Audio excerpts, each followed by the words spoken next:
All right, so now we're going to talk about the five-year plan's impact on Russia, starting with the impact on industry.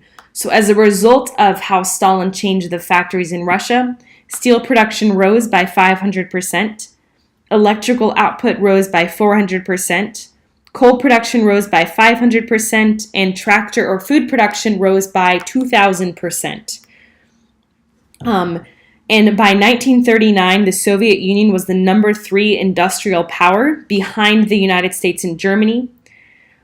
Farm production had risen, but not enough, and famine and food shortages continued. So now we're going to talk about the impacts on agriculture and farmers. So again, farm production had risen, but it was not enough. And it wasn't enough because they had to buy different farm equipments, and they had to give something in return, which was food. So there would be food shortages, famines, millions of people would die of starvation. And the Kulak class, which is Kulak, they were the class of peasant farmers who were wealthy enough to own land.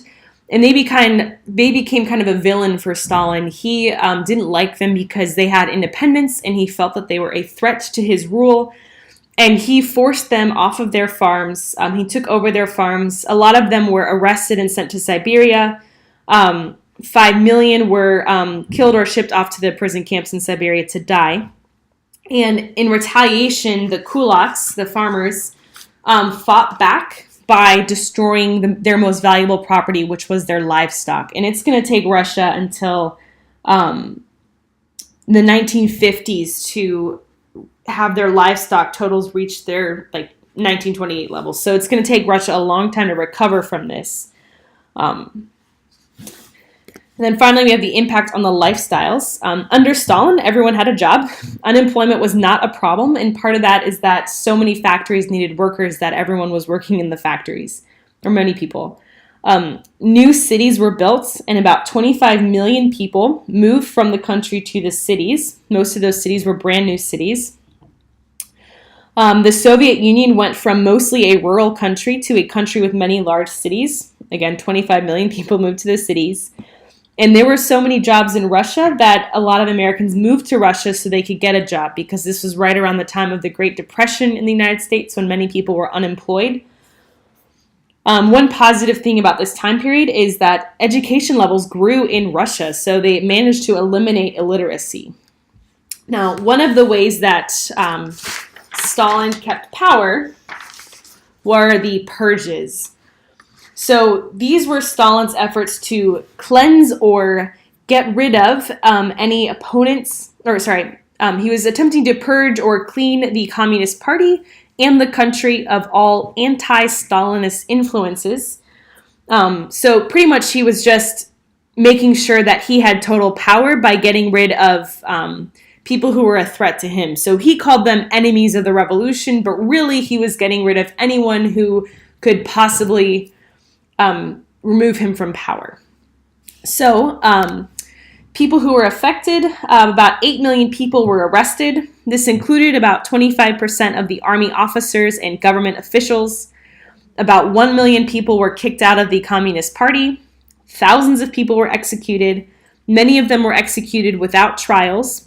Victims were often tortured to get them to confess and to implicate other people.